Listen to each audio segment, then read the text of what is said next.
Welcome to another edition of Gold Medal Mixing Podcast. I'm your host, Brittney Reese, and today we have USC coach Karl Goodman with us. We're so glad to have you on today, and let's talk. What's going on? Not much. So the first question we have today is being a Nike, like not just being Nike, just being an athlete in general. If you don't perform well, how does that affect like coaching, like being a professional athlete and you're not performing well? And, you know, for example, like Melissa, she was performing well, but, you know, as being a Nike athlete, she had to switch coaches and now she made the team. So what do you think about stuff like that? I think it just, when you're on a professional level, you've got to perform as a professional, right? Mm-hmm. And I think that I'm in the college space, and she's in a professional space, and me and Melissa have a phenomenal relationship. So everything was talked about transparently as we went through the process from the beginning. Mm-hmm. You know, I sat with her and her parents in 2022, and I said one of the things that I'm probably not going to be able to coach on a professional level. Right. You know, and we took the step in the faith to do the first year together. But she needed different things that I couldn't provide, right? So you make a decision for your success, just as during the process, like I moved schools, right? I was at Coastal Carolina, I got the opportunity at USC, and I chose to move just as her. Like, it's nothing personal, like we're family to this day. You know, as soon as she won, I'm there cheering for her. Right. So there's no ego on my part. I couldn't fulfill that side of the equation. Now everyone can make excuses. Oh, we didn't do this. Oh, we didn't have this. But I'm not going to make those excuses. She did well. She did. She made the team last year, part of the relay. Yeah. But that's not acceptable for her and the talent that she has. So she had to make a change. Yeah, and I kind of had to go through something similar. And we had Quenisha Burks on yesterday, who also had something similar to say about, you know, being a college athlete or having a college coach, put it that way, having a college coach and having to, you know, y'all have conference and y'all have nationals and then y'all have other obligations, but we have to go overseas. And it's kind of like, it's a good and a bad thing because you want your coach there, but you can't have your coach there because your coach has obligations. So it can get tough at times. And I think there's ways you can do it. So like at Coastal, I was very restricted in terms of certain things I could do. And I had a lot of freedom as well in certain things I could do. But at USC now, you see that the elites thrive there because there's a situation in place for them. Right? And if you've got a team around you and you've got people around you who are experienced in that space, it makes it a lot easier. So you're not potentially going to a meet with your coach not being there, because we have people on staff or people who are part of that elite program that assist with those things. So it's just all about your setup and the people you surround yourself with in that space. So where I was at Coastal, you know, I had myself, Coach Rich, who worked with Melissa. But again, like I said, there were certain things that I wasn't able to do for her during that year, and she had to find a space that's going to work for her. And I think you could probably tell people better, you know, as a professional, if you go into meets with your team or your people, it's a different energy. Right? You've got other people who are lining up with you. You know, she's practicing with those people on a day-to-day basis, and I know, like, they going at it. They going at it. Whereas if you with me, there's nothing wrong with it. But it's just different. Yeah, I feel you on that. And do you think that, like, because USC breeds so many great Olympians and people like that it's easier to have something in place for elite athletes?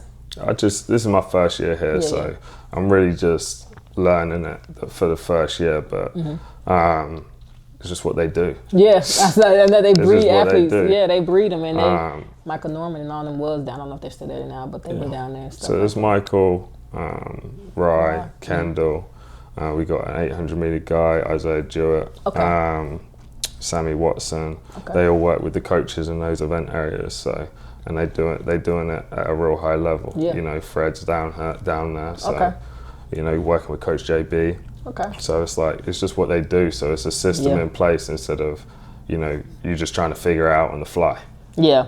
And I think that's kind of probably what I was saying. Like, they have the most Olympians, so they kind of got it. Like, we got y'all. And that's why you see a lot of athletes go, and it's not just USC, because UCLA, they kind of got the same amount of professional athletes that came through there, and a lot of Olympians that came through there, and they kind of got the same system. I feel like LA got it going on that way. How do you feel like shoe companies affect athletes transferring? Like, again, I just think it's situational. Like, at the end of the day, if you're the athlete, right, you, as you go through the process, you know what your non-negotiables are. Yeah. And you got to make it clear what your non-negotiables are. And if that's coaching, if that's money, or whatever it is, if you're clear with your non-negotiables as you go through the process, then you're going to get what you want. Correct. Right? And there's certain things in place for the athletes or the shoe companies. The shoe companies are going to want you to perform. Yeah, that's all they want. Like, what are we talking about? Like, the same as on the college level. We recruit athletes to perform. So it's, a lot of it is, I would say, you know, the shoe companies get a bad rap, but the coaches, like, when the athlete doesn't perform, the coach can't always go to blame a shoe company. That's true. They put pressure. Like, but yeah, they want them to perform. They want them to get a gold medal. That's why they're paying them. That's why you're paying you, yeah. So they're going to want the athlete to be the best that they can be. And, you know, whether that's an agent or whether that's a shoe company, again, I don't know too much. I just had one professional with Melissa. But I'm just going to go off what I see and what I've experienced rather than what I've heard. And I got the opportunity, you know. They gave me the opportunity. Everyone in the team agreed for me to coach her for that first year. And she made the choice. Yeah. It was her who made the choice. Okay. And it wasn't like... Yeah, because oftentimes, I'm glad Melissa got her own decision, because sometimes shoe companies can come in and be like, well, I want you to go here to this camp over here. Because, I mean, when I signed, it was they didn't really want me to leave, but they kind of hinted. And I was like, I think I'm doing pretty decent where I'm at. But I obviously, like, me and my coach kind of finally made the decision to... I think it comes back to your non-negotiables, right? Yeah. Because you, as you're going through the process, you're obviously excited because you obviously done something good for the shoe companies to, like, reach out to you, right? And it's experience, and you want to maximize the experience, but then you've got to have that clarity when they're saying, okay, we're offering you this. Okay, well, what's my non-negotiables? Yeah, that's a big figure. Right. But what do I have to do to command that dollar, and what are the requirements, not just of performing, like, how are we going to move through this? And obviously every company has a different philosophy on it, and that's where you make the choices. And you just got to have an agent in place who wants your best interests at heart. Gonna fight for you. Yeah, gonna fight for you, deliver you options across the board. And if you have that, then you can make the correct decision. I'm with you. How does it, I know you were at Coastal at first, and now you're at USC. Are you seeing, like, I definitely know you're seeing a bigger difference in, like, coaching from a smaller school and going to one of the top schools in the... Yeah, it's like, definitely... What are some things, like, you seeing that you, not downsizing Coastal at all, but, you know, coaching from a smaller school and just going up, what are some things are you seeing that? I've seen some freakish stuff in practice, like, where I'm like, whoa, what happened? Probably what like happened? Times. Yeah, just freakish stuff. You know, just like where, you know, I've seen some crazy stuff in practice, but just on a daily basis from all event areas, it's like, whoa, this is special. Yeah. Obviously, just in terms of resources, it's different. Yeah. You know, Coastal it's a great school, but just small things that, you know, a typical mid-major has, and then there's Power 5, and then there's SC. Yeah. You know, so they're just different. Yeah. So I've really enjoyed it. one thing that's everything's compartmentalized, and everyone has to do their job at USC. So you're not really a jack of all trades. Yeah. You're a master of one. Okay. You know, so you have your sports psych, you have your athletic trainers, you have your nutritionists. So you like at a mid-major, you know, some of the kids will come to you for like those advices on those pieces that you're not really an expert in, but you know, we don't have it. Yeah. So it's nice having that piece there that you don't have to worry about that. Yeah, because when I was at Ole Miss, it wasn't a big deal. I think it was more so like football and like the top, you know, the football, baseball, basketball. Those are the ones that was kind of like getting the attention, far as like you said, nutrition and things like that. But now I went back to Ole Miss and they got a whole cafeteria for athletes. And I was like, now where is this coming from? So the USC got something similar like that? Yeah. Wow, that's crazy. Yeah. Like these schools are, man, I'm jealous. So you got any Olympic predictions? What's one event that you're like? Tell me an event, I'll tell you the winner. All right, I'm gonna go with the 400 hurdles men's. Right. Hey. Right. Again, him, Coach Hayes, Coach Watts, man, they've done some phenomenal things. And I just see what he does on a day-to-day basis, and I've never seen anyone move like him. Yeah, he's very special, and I know he has the Brazilian guy that's pretty well. Well, I ain't gonna say pretty well. He's running well, and then the other guy, I can't think it's Norway. Yeah, he got him on his heels too. So them three is always a battle, and we watched Michael Norman make the team, which is happy for him because he was injured, right? He had some stuff going on. So good to see him getting out there. So the transfer portal versus the small schools versus the big schools. Are you? Because I don't know if you had any like transfer portal type situations going at Coastal. Yeah, I had a lot of people leave. I had a lot of people leave. A lot of people leave. You know, I got there in 2020. And we didn't have a big team. It was a big job was to recruit, and we had a jumps coach, Coach Mike, who was over there. Man, he's the best recruiter I've ever seen. Really? We recruited a real good class. COVID hit, and then the class came in. Was working with them. That was Melissa's freshman year. Okay. Outdoors, because COVID hit, they did the indoors, but as a freshman year, outdoors, we had just a bunch of raw talent, you know, from them small states. A lot of our kids were South Carolina kids, so they were just raw. Yeah. So just had to clean them up, coach them, mentally get them to believe in what they were going to do. I had that group for 2 years.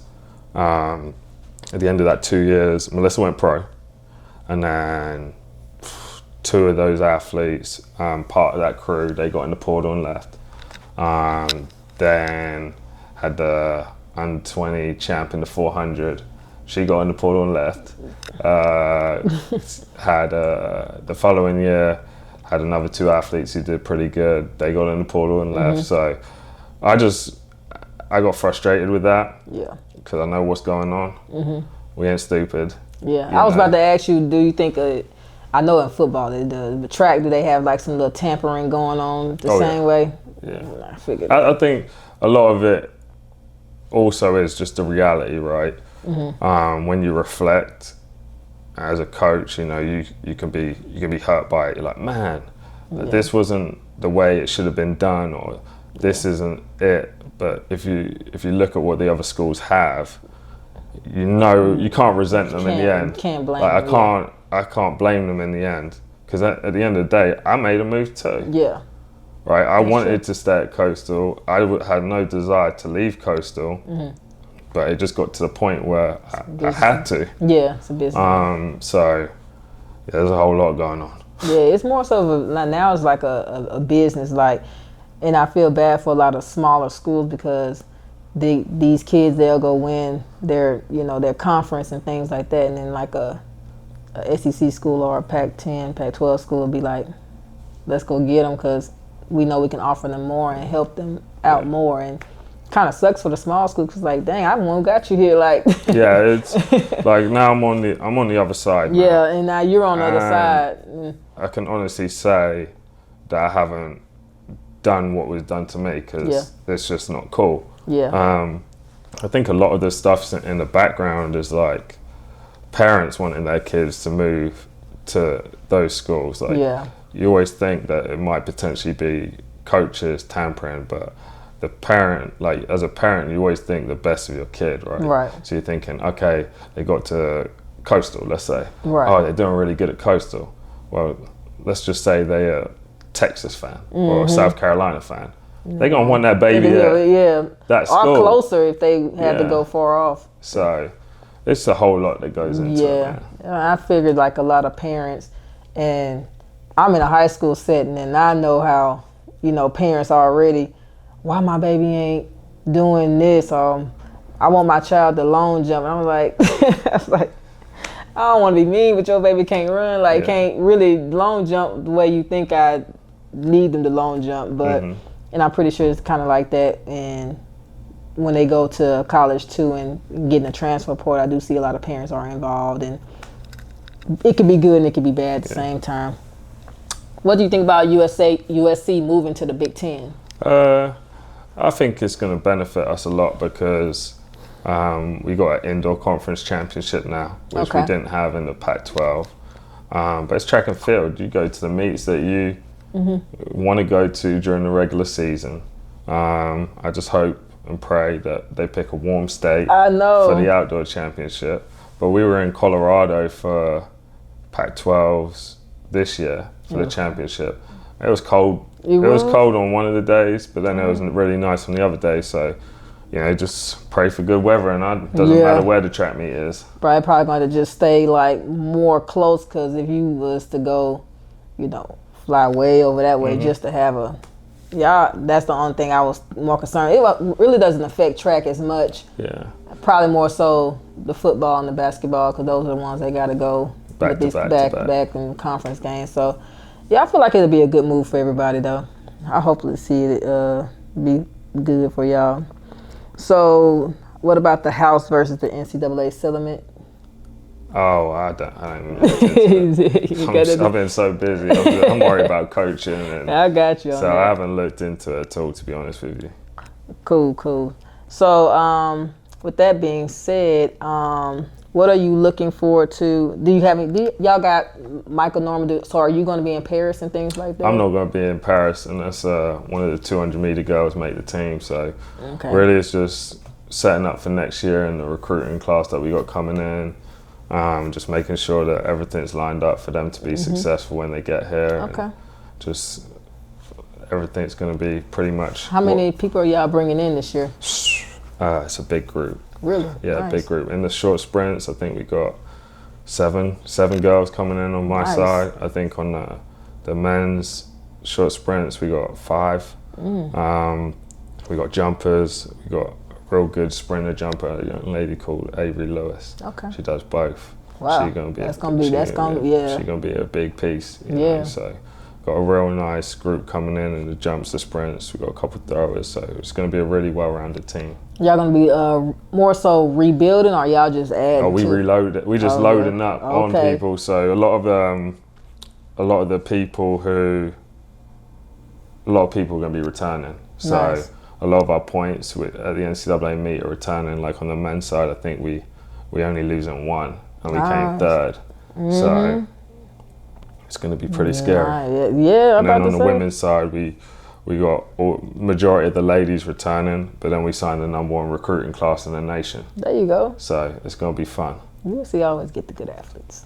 You got to work hard for it, though. Yeah, man. You do. I mean, but y'all again, going back to y'all produced the most Olympians, and then y'all got great history and great coaching staff, and y'all put on a show when it's time to get it done. Y'all get it done, and high school kids want to see that because they're most likely their dream is to be an Olympian.